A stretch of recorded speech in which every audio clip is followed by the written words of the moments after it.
আন্দোলন বাংলাদেশ যদি ক্ষমতায় যায় তবে এতটুকু নিশ্চিত ভাবে হবে, একা কেউ কাঁদবে না। যদি কাঁদে সবাই একসাথে কাঁদবে, একা কেউ হাসবে না। যদি হাসে সবাই একত্রিত হাসবে। শুধু একা কেউ সুখ করবে না, যদি কেউ সুখ করে সবাই সম্মিলিত ভাবে সুখ করবে। একা কেউ দুঃখিত হবে না, যদি দুঃখিত হয় সবাই সম্মিলিত ভাবে। একা কেউ পেট ভরবে না, যদি পেট ভরতে হয় সবাইকে কমপক্ষে পেট ভরাবার চেষ্টা করানো হবে। গৃহহীন একা কেউ থাকবে না, গৃহহীন থাকবে তো সবাই গৃহহীন থাকবে। আশ্রয়স্থল পাবে তো সবাইকে আশ্রয়স্থলের ব্যবস্থা করতে হবে।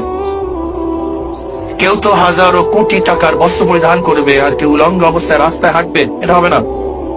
বরং সবাই বস্ত্র পরিধানের ইনশাআল্লাহ একটা ব্যবস্থা হয়ে যাবে। কেউ তো আমেরিকা ইউরোপ গিয়ে চিকিৎসা করবে আর কেউ রাস্তায় ঢুকে ঢুকে চিকিৎসাহীন মরবে, এরকম হবে না। ইনশাআল্লাহ সবাইকে রাষ্ট্রের পক্ষের থেকে যথাযথভাবে চিকিৎসা করার ব্যবস্থা করা হবে। কেউ শিক্ষিত হবে আর কেউ মূর্খ থাকবে তা না।